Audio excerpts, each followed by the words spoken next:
Merhaba arkadaşlar. Bugün sizlerle birlikte yapmış olduğum helikopterin nasıl yaptığıma ve çalışmasına bakacağız. Bu da bazı yapmak isteyenlere fikri olsun diye çekiyorum. Tabii uçmuyor. Şimdi ben Magnum çubuklarından iskelet hazırladım ilk. Bu arada Magnum'un bana sponsor olmasını istiyorum. O yüzden Magnum çubuklarını kullandım.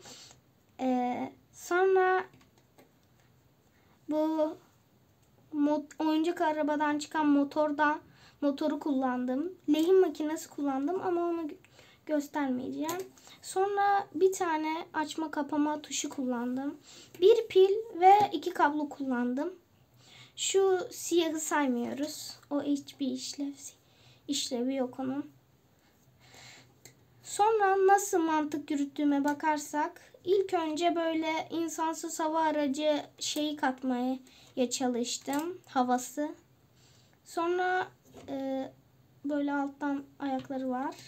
Maske teliyle 2 maske teliyle bir Magnum'un çubuğuyla buraya şey yaptım. Motorun duracağı yeri hazırladım. Sonra bir kuyruk yapıp buraya pili koydum. Şu anda yapmış olduğum şeyler bu kadar. Daha başka şeyler de yapacağım. Arabadır, odur, budur.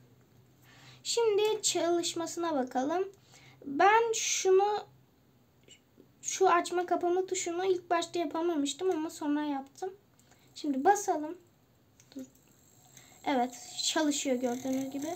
Şu kabloyu buradan çekelim. Bir yere değiyor ama ona tam anlamış değilim. Bir bakalım. Nereye değdiğine bakalım. Evet, Magnum'un çubuğunun teline değiyor. Neyse, yine de çalışıyor arkadaşlar. Neyse, bu videomuzda bu kadar olsun. Takipte kalın. Herkese haber salın. Bay bay.